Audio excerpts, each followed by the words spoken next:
वो है exercise 3.1। Exercise 3.1 में क्या कहता है, how will you describe the position of a table lamp on your study table to another person. देखिए इस क्वेश्चन का सॉल्यूशन हर बच्चे के हिसाब से वेरी कर सकता है, क्योंकि देखो वैसे तो किसी के पास टेबल कैसी भी हो सकती है, वो सर्कुलर भी हो सकती है, रेक्टेंगुलर भी हो सकती है। तो यहाँ पर आपको अपने आप अलग अलग जवाब देने हैं कि कैसे आपकी स्टडी टेबल है, आपका जो टेबल लैंप है वो कहाँ पे रखा है। तो ये पर्सन टू पर्सन आंसर इसका वेरी करेगा। तो मैं एक जर्नल ले रहा हूँ, सॉल्यूशन हम इसका करना शुरू करते हैं। देखिए सॉल्यूशन, मैं मान के चलता हूँ कि वो जो टेबल है वो क्या है, एक रेक्टेंगुलर टेबल है। मैंने ले लिया, let ABCD be a rectangular table. मैंने क्या ले ली मेरे प्यारे बच्चों कि वो क्या है, एक रेक्टेंगुलर टेबल है। अब देखिए मैं अब ले लेता हूं एक आपका कार्टेशियन प्लेन। मैंने एक कार्टेशियन प्लेन ले लिया, ठीक है मेरे प्यारे बच्चों, मैंने एक कार्टेशियन प्लेन ले लिया और इस कार्टेशियन प्लेन में मैं इस टेबल को कहीं भी रख सकता हूँ, मैं चाहे तो टेबल यहाँ रख दी, यहाँ रख दी, यहाँ रख दी, यहाँ रख दी, या बीच में भी रख दी। क्लियर है, टेबल को मैं कहीं भी रख देता हूँ। मैंने मान लिया, दिमाग में मैंने सोचा कि वो टेबल कुछ यहाँ ऐसे रखी है, ये रही वो टेबल, कि जो रेक्टेंगुलर टेबल की मैंने बात की वो टेबल यहाँ है और उस टेबल को मैंने क्या नाम दिया है, ABCD। क्लियर है। अब इसके बाद ऐसा करने के बाद मैंने लिया, let a Cartesian plane and table is settled. जो टेबल है वो किस में सेटल्ड है, इन क्वाड्रेंट फर्स्ट। मैंने कहाँ सेटल कर दी उसको, क्वाड्रेंट फर्स्ट में सेटल कर दिया। अब इस कार्टेशियन प्लेन के बाकी के जो पॉइंट्स हैं हम वो लिख लेते हैं। आपको पता है जहाँ ये दोनों एक्सिस एक दूसरे को इंटरसेक्ट करेंगे that is origin, that is 1, that is 2, that is 3, that is 4, 5, 6, 7, 8 और ऊपर अगर बात करें तो 1, 2, 3, 4, 5, 6। क्लियर है। मैंने यहाँ पर कुछ पॉइंट्स लिख दिए हैं और अगर ये कार्टेशियन प्लेन है और मेरी टेबल फर्स्ट क्वाड्रेंट में, तो मुझे यहाँ नीचे इन पॉइंट्स को लिखने की कोई भी ज़रूरत नहीं है, क्योंकि मुझे इनका काम नहीं होगा। पॉइंट क्लियर है, बिल्कुल एक एक बात क्लियर होनी चाहिए। अब मैंने मान लिया कि जो वो टेबल लैंप है वो आपका कुछ यहाँ रखा हुआ है। मैं एक टेबल लैंप बनाने की कोशिश करता हूँ, I am not a drawing teacher, तो बेटा इस बात को मुझे माफ़ कर देना, ठीक है, कि टेबल लैंप जो है सर वो अच्छा नहीं बना है। तो मैं मान के चलता हूँ कि this is the table lamp, ये एक टेबल लैंप, ठीक है मेरे प्यारे बच्चों, ये क्या है, एक टेबल लैंप है। अब समझिएगा, जो AB वाला जो साइड है टेबल का, AB वाला साइड है, मैंने किसके पैरेलल लिया है मेरे प्यारे बच्चों, ये किसके पैरेलल लिया, मैंने X एक्सिस के पैरेलल लिया। किसके पैरेलल लिया मेरे प्यारे बच्चों, X एक्सिस के। और जो AD वाला साइड है वो मैंने किसके पैरेलल लिया है मेरे प्यारे बच्चों, Y एक्सिस के। तो मैं ये दोनों बातें लिख लेता हूँ। ये फर्स्ट पॉइंट था, ये सेकंड, थर्ड पॉइंट क्या है, हेयर AB जो है वो क्या है, is parallel to X axis, and जो आपका AD है मेरे प्यारे बच्चों, और जो AD है वो क्या है, पैरेलल टू Y एक्सिस। क्या है वो, पैरेलल टू Y एक्सिस है। पॉइंट क्लियर है, पॉइंट क्लियर है यहाँ तक, बिल्कुल एक एक स्टेप बिल्कुल ध्यान से लेके चलना है। मैंने मान लिया कि जो AB है ये तो बिल्कुल दिखाई दे रहा है X एक्सिस के पैरेलल है, और AD क्या है, ये Y एक्सिस के पैरेलल है। अगर ऐसा है तो इस लैंप की लोकेशन क्या होगी, मैं ये देखूंगा कि लैंप से मैंने वर्टिकली लाइन डाली किसके ऊपर मेरे प्यारे बच्चों, X एक्सिस के ऊपर। किसके ऊपर डाली, X एक्सिस के ऊपर। ये परपेंडिकुलर होना चाहिए X एक्सिस से। किससे होना चाहिए, X एक्सिस से। क्लियर है मेरे प्यारे बच्चों।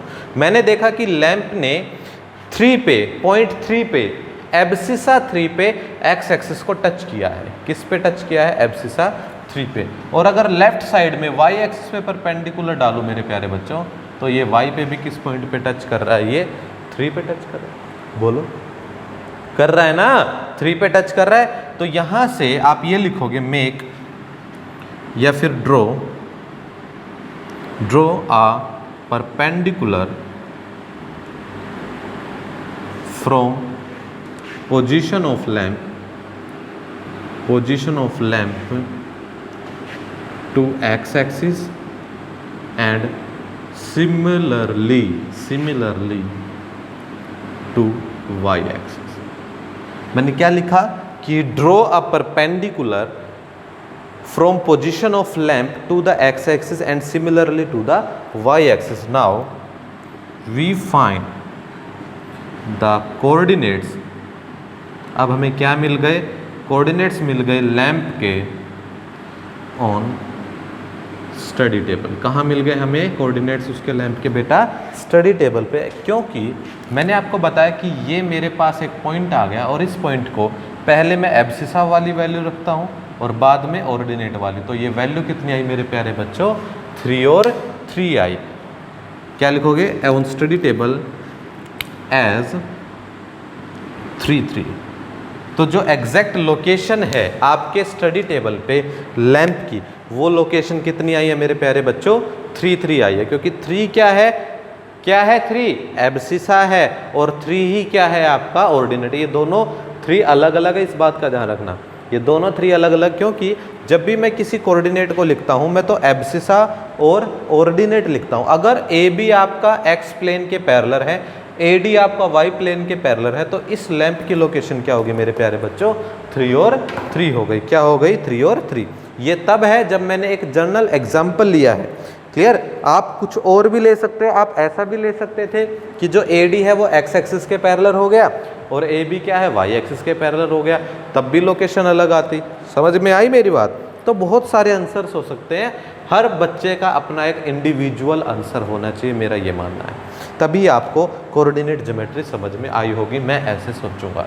समझ में आ गई? ये क्वेश्चन क्लियर है मेरे हिसाब से? कोई प्रॉब्लम नहीं है। चलिए एक और क्वेश्चन है इसी एक्सरसाइज का। क्वेश्चन 2 ही हैं इस एक्सरसाइज के। मैं कोशिश करूंगा आज पूरी एक लंबी वीडियो में आपका ये पूरा चैप्टर हम कवर करा दें। ठीक है? आज ही मैं इस चैप्टर को पूरा कवर करा दूंगा एक ही वीडियो में। अलग अलग आपको पार्ट्स नहीं ढूंढने पड़ेंगे। चलिए 3.1 का सॉल्यूशन नंबर 2 की तरफ जाते हैं। सॉल्यूशन नंबर 2 क्या कहता है? स्टेटमेंट क्या कहती है समझने? A city has 2 main roads which cross each other at the centre of city. Clear है?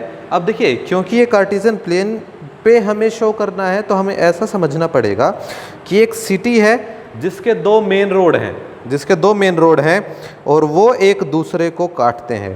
जो 2 मेन रोड है वो क्या है? एक तो नॉर्थ साउथ डायरेक्शन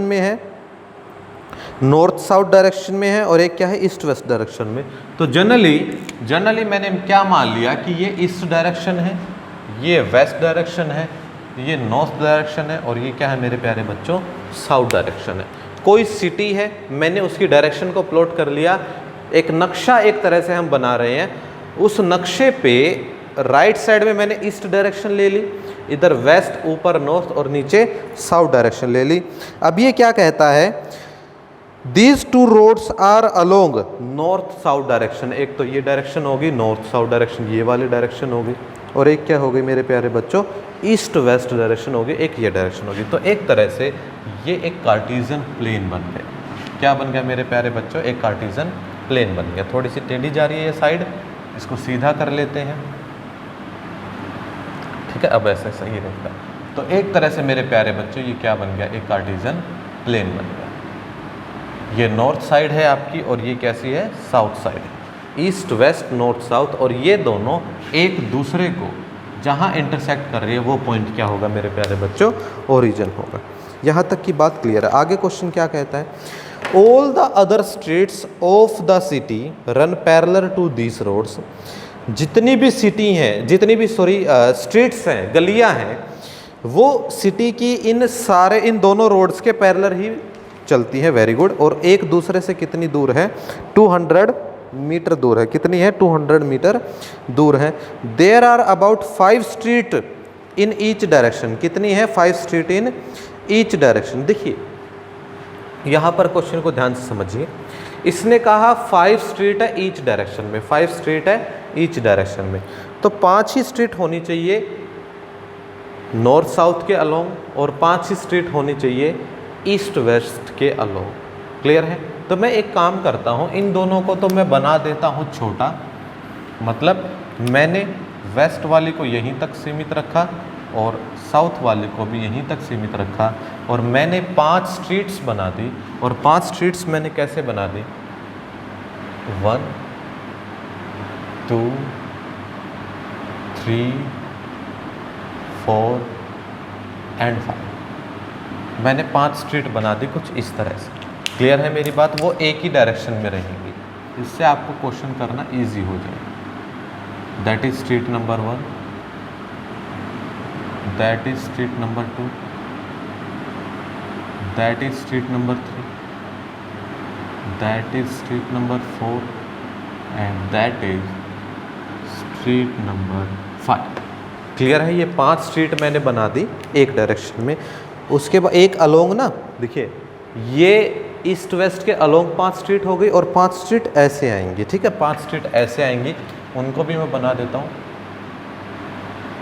1 2 3 4 एंड 5। ये भाई नेगलेक्ट करके चलना इस बात को कि स्ट्रीट सीधी क्यों नहीं है सर, आपको समझने से मतलब है, बात समझ में आनी चाहिए बस। बिल्कुल एक एक पॉइंट क्लियर होगा, इस बात की आप चिंता छोड़ दीजिए। थोड़ा मार्कर है ना, आपको पता है फ्रिक्शन कम होता है वाइट बोर्ड पे, साइंस में अच्छी तरह समझते होंगे आप फ्रिक्शन क्या होता है, क्योंकि स्मूथ ही तो आपके मार्कर की पिन होती है और स्मूथ ही ये सरफेस हो गया। ठीक है, ये लीजिए मैंने 5 स्ट्रीट ले ली। ठीक है, 5 स्ट्रीट मैंने कैसे ले ली कि 5 ही तो वेस्ट और ईस्ट के अलोंग है और 5 ही नॉर्थ और साउथ के अलोंग है ईच डायरेक्शन में। ठीक है, हर एक डायरेक्शन में 5 हो जाती हैं। चलिए, using 1 centimetre is equal to 200 metre. तो आपको क्या लेना है?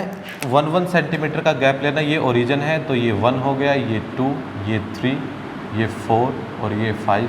ये कितना हो गया? 1, ये 2, ये 3, ये 4 और ये भी क्या हो गया मेरे प्यारे बच्चों? y हो गया। ठीक है, अब स्टेप्स में हम लिखेंगे, इसमें क्या लिखेंगे हम स्टेप्स में? As given as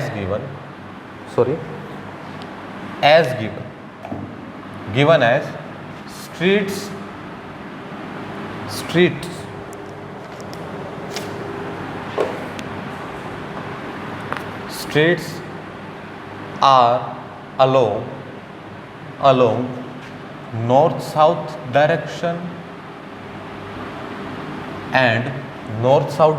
and east west direction। Clear है? यही बात तो उसने दे रखी थी कि जो स्ट्रीट्स हैं वो नॉर्थ साउथ डायरेक्शन में है, सॉरी रोड है नॉर्थ साउथ डायरेक्शन में और ईस्ट वेस्ट डायरेक्शन में। तो जो रोड है, रोड्स आर, ये जो 2 रोड हैं यही है ना, रोड्स आर। ये तो पहली बात हो गई, 2 रोड मैंने ले लिए, एक ईस्ट वेस्ट डायरेक्शन में ले लिया और एक नॉर्थ साउथ डायरेक्शन में ले लिया। ठीक है, आगे कहता है all the other streets parallel to these roads. Given में ही क्या है बात कि ऑल द अदर स्ट्रीट्स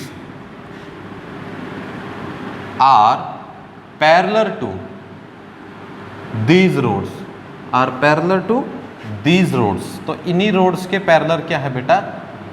बाकी की स्ट्रीट्स हैं। क्लियर? आगे वो क्या कहता है? और एक दूसरे से 200 मीटर अपार्ट है। क्लियर है? तो there are about 5 streets in each direction. Each direction में 5 स्ट्रीट्स हैं। 5 ये हो गई, 1 2 3 4 5। ठीक है, नॉर्थ साउथ डायरेक्शन में, और ईस्ट वेस्ट डायरेक्शन में 1 2 3 4 5 ये हो गए। आगे कहता है कि यूजिंग स्केल, मैंने एक स्केल का इस्तेमाल किया है। Using scale,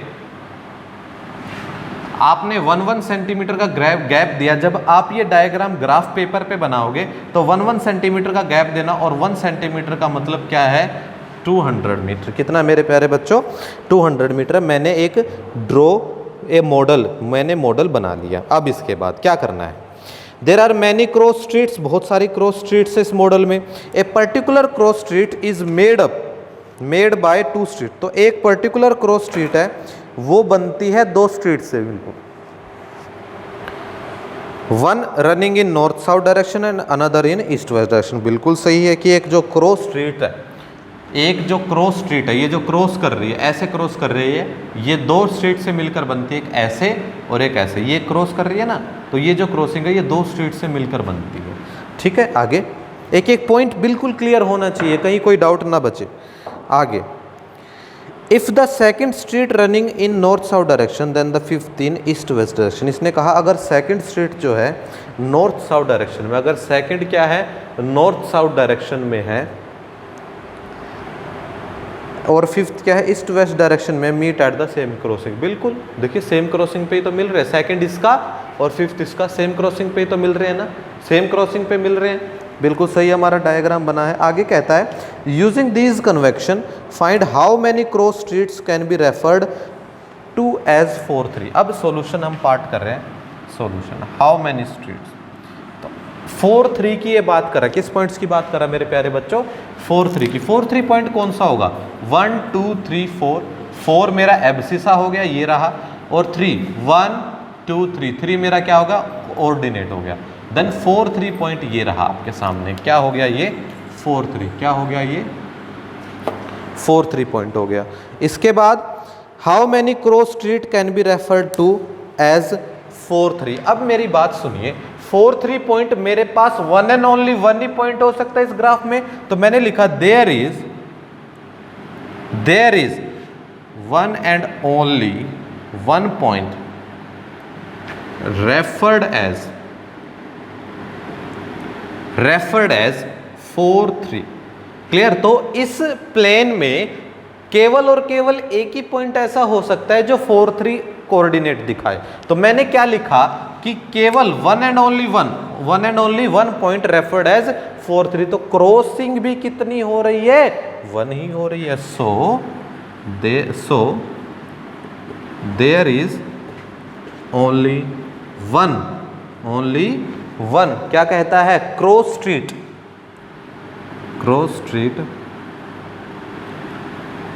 refer to as 4 3। Clear है भाई। अगर पॉइंट एक ही मिला मुझे ग्राफ पे 4 3 दिखाने के लिए, तो क्रॉस स्ट्रीट भी कितनी होगी मेरे प्यारे बच्चों, एक ही होगी। कितनी होगी मेरे प्यारे बच्चों, एक ही होगी। अब इसी का मैं सेकंड पार्ट कर रहा हूँ, समझिए। उसने क्या कहा अगले पार्ट में कि कितनी क्रॉस स्ट्रीट होंगी 3 4 के लिए। तो 3 4 पॉइंट कौन सा होगा, ये रहा 3 आपका एब्सिसा और 4 क्या हो गया ऑर्डिनेट। तो 3 4 वाला पॉइंट क्या हो गया, ये रहा, ये हो गया 3 4। तो सिमिलरली 3 4 के लिए भी मुझे कितना मिला है, वन एंड ओनली वन ही मिला है। There is one and only one point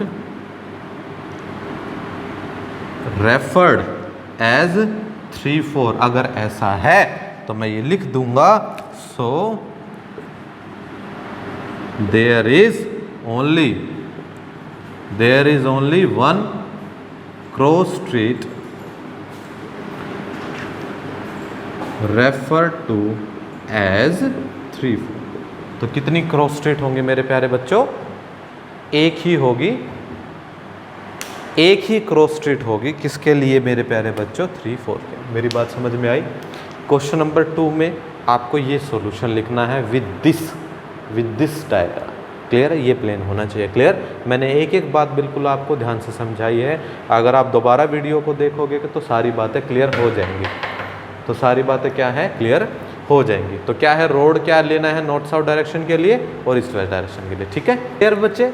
तो अब तक हमने क्या कर लिया, एक्सरसाइज 3.1 हमारी हो जाती है यहाँ पर कंप्लीट। इसके बाद